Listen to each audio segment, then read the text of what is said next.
Hi, this is Denise Gwen, and I'm going to read aloud for you from my short story, The Greasy Spoon, Chapter 1.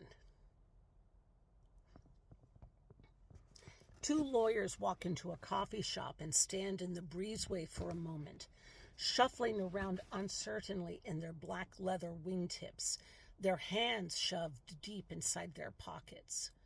A waitress walks past them with a pot of coffee in her hand and says, "Go on and take a seat," and eases over to the booth of a solitary customer and tops off his coffee.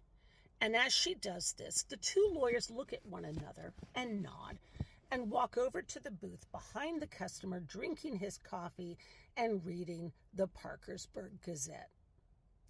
Before they sit down, they pull off their dress jackets and turn them inside out and place them lining side out along the rim of the booth seat and sit down on opposite sides of the table, staring at one another as the waitress approaches the table with a pot of coffee.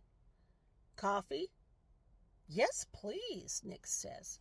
"Me too," Ed says. Two ceramic coffee cups perch upside down on two saucers.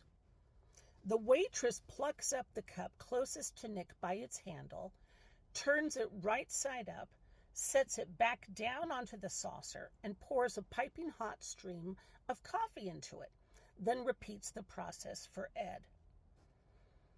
The acrid, pungent aroma of freshly brewed coffee assails Nick's nostrils, and he closes his eyes as a distant memory of the smell of coffee beans takes him briefly to another place, one he hasn't thought of in a long time.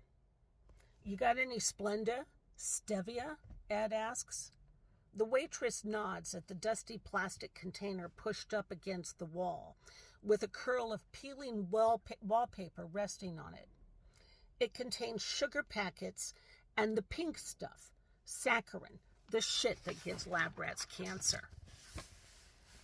"That's all we got." "Cream?" Yes, please," Ed says. She turns on her heel and walks back to the kitchen.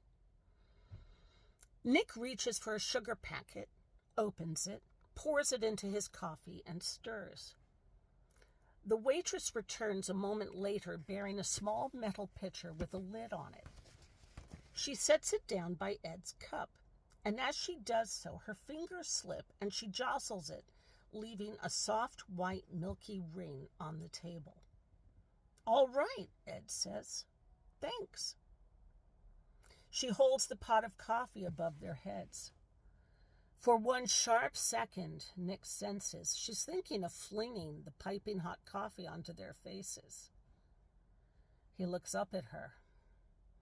The look in her eye dims. "You guys want menus?"